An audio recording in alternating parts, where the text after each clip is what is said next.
En esta tercera parte nosotros vamos a hacer referencia a los procesos de integración y de regulación social que plantea Durkheim en referencia al vínculo que se establece entre individuo y sociedad. ¿Sí? Para Durkheim, entre individuo y sociedad se dan procesos que tienen que ver con la integración, o sea, la forma en que el individuo es incorporado a la sociedad, y procesos de regulación social ligados a la posibilidad desde la sociedad de fijar límites en cuanto a los deseos y las motivaciones que tienen los actores sociales. Este análisis de los procesos de integración y regulación social los desarrolla Durkheim en su obra en torno al suicidio, en donde, como nosotros hemos planteado, él analiza el suicidio como un fenómeno social y no como un fenómeno individual. O sea que lo que hace Durkheim es analizar las variaciones en cuanto a las tasas de suicidio que se dan en determinados grupos sociales, tratando de identificar algunas formas institucionales que funcionan como elementos que disuaden o que limitan la posibilidad, las tendencias hacia el suicidio en estos grupos sociales.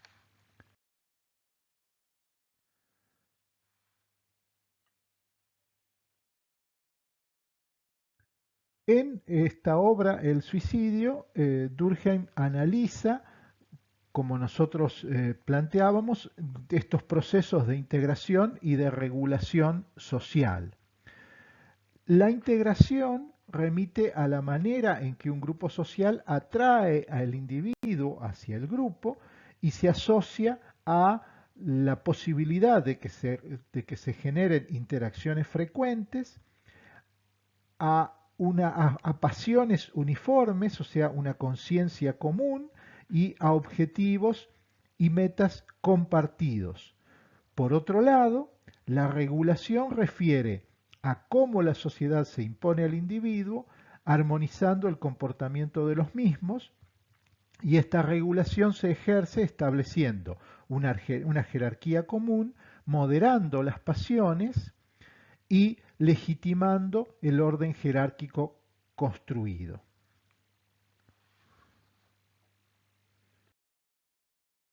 En el planteo de Durkheim hay cuatro fenómenos, cuatro hechos sociales que pueden generar un aumento en las tendencias hacia el suicidio.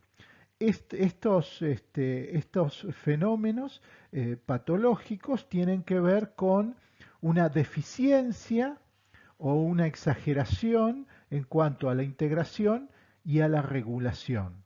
Es así que plantea Durkheim cuatro posibles causas del suicidio: una alta integración, una baja integración, una alta regulación o una baja regulación. Como afirmar que estas cuatro causas generan el fenómeno al que Durkheim llama suicidio, iría en contra de los planteos que ha realizado en las reglas del método sociológico. Durkheim examina estas motivaciones ligadas al suicidio que ocurren en determinados grupos sociales y plantea que en tanto la causa es diferente, el fenómeno del suicidio en cada caso también lo es. Y en ese sentido, la alta integración va a generar el suicidio altruista, la baja integración el suicidio egoísta, la alta regulación el suicidio fatalista y la baja regulación el suicidio anómico. Nótese que tanto la causa como los efectos constituyen hechos sociales, o sea, la integración y la regulación son fenómenos de la sociedad, y estos tipos de suicidio, en tanto son analizados en grupos sociales, y en tanto se trabaja con tasas de suicidio en en determinados grupos, también constituyen un hecho social.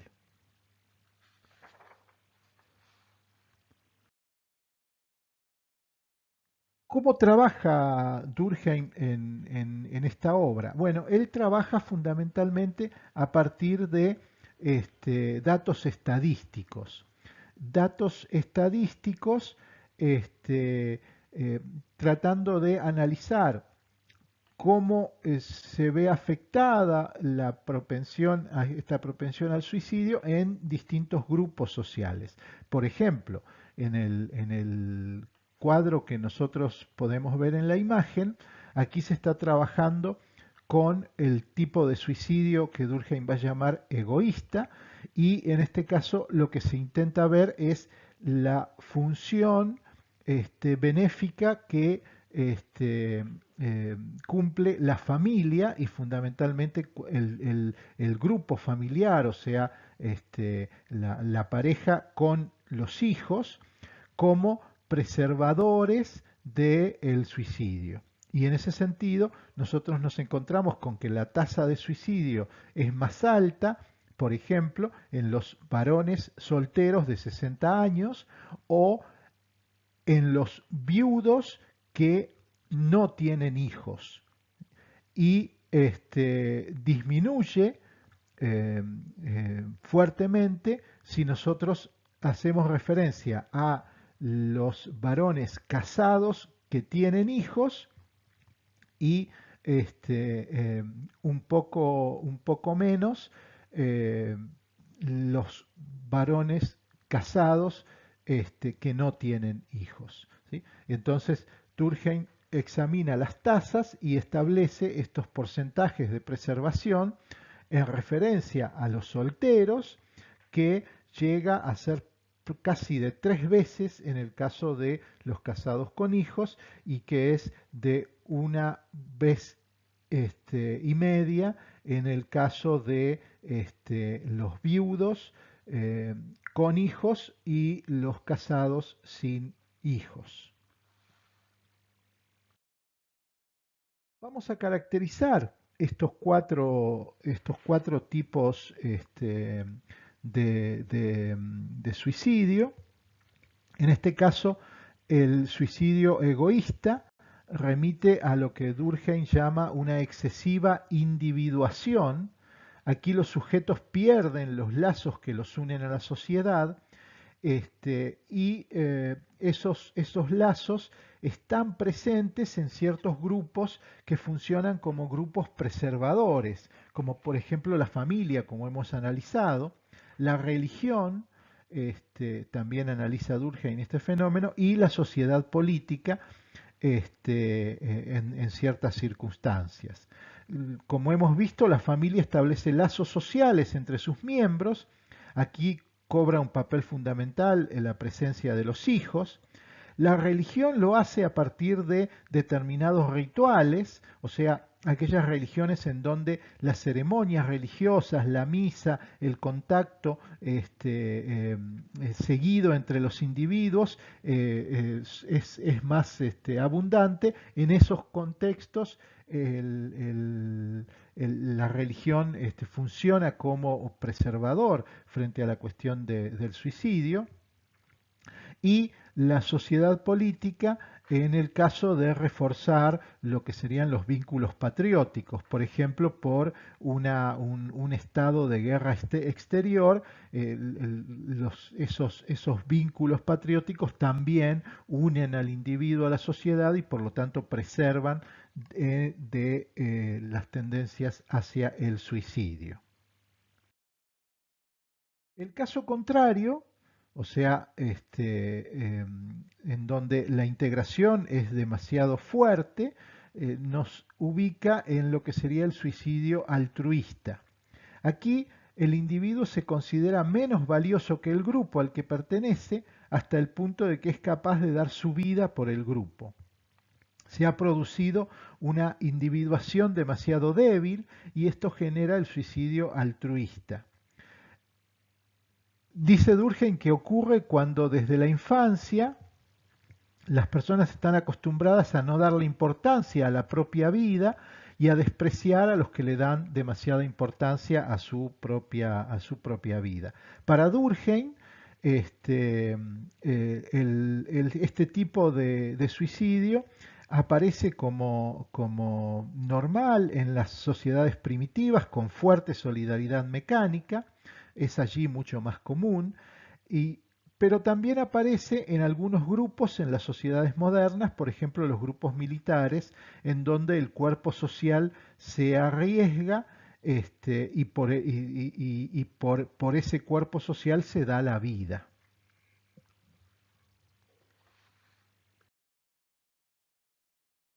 Las desviaciones en cuanto al proceso de regulación generan el suicidio anómico y el suicidio fatalista.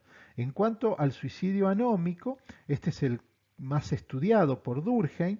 Recordemos que el concepto de anomia era la representación patológica de esa crisis moral producida por el desgranamiento de la solidaridad mecánica y la poca fuerza de la solidaridad orgánica.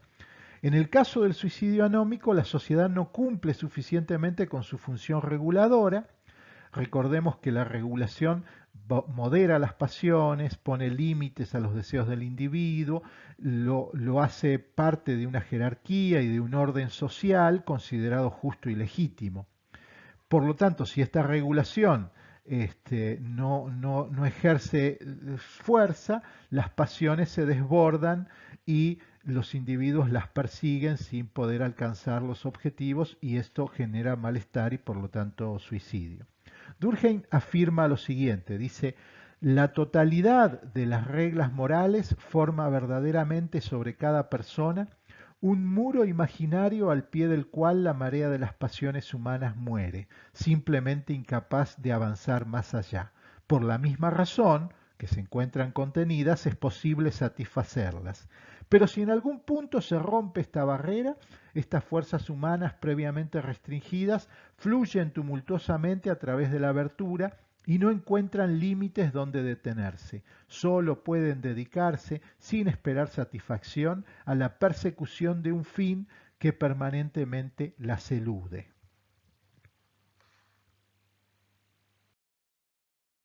Dos son las instituciones reguladoras que analiza Durkheim en referencia a estas fallas en la regulación. La profesión económica y el vínculo conyugal. En cuanto a la anomia económica, esta es generada por alteraciones bruscas en el mundo económico, ya sean de prosperidad o por de crisis recesiva, ¿sí? Y hay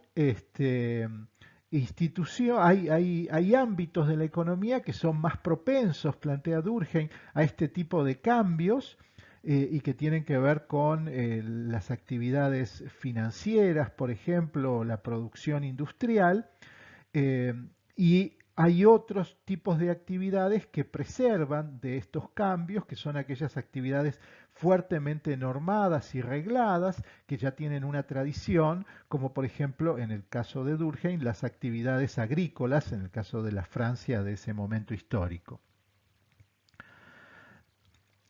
En los casos en estos casos en donde hay una gran fluctuación económica, se resiente el vínculo normativo y las reglas morales no pueden regular las interacciones. Durkheim analizaba entonces las distintas actividades económicas y planteaba que aquellos que se dedicaban a las actividades industriales o financieras de prosperidad reciente y muy poco reguladas eran los que más propensos estaban a enfrentarse a esta situación de anomia y por lo tanto se incrementaba la tendencia al suicidio. Algo similar ocurre con el vínculo conyugal. Este es beneficioso para los varones, plantea Durkheim, en tanto controla sus pasiones, pero el control puede ser excesivo para las mujeres que no poseen estas pasiones desenfrenadas, según las propias palabras de Durkheim. Aquí incorpora Durkheim una tercera variable, que es la existencia o no de la posibilidad del divorcio. El divorcio relaja la regulación conyugal y esto aumenta las probabilidades de caer en el desenfreno para los hombres y por lo tanto los pueden llevar al suicidio anómico, pero es beneficioso para las mujeres en tanto las protege de una regulación excesiva que ocurriría dentro del vínculo conyugal de no haber la posibilidad del divorcio y que por lo tanto podría impulsarlas al suicidio fatalista.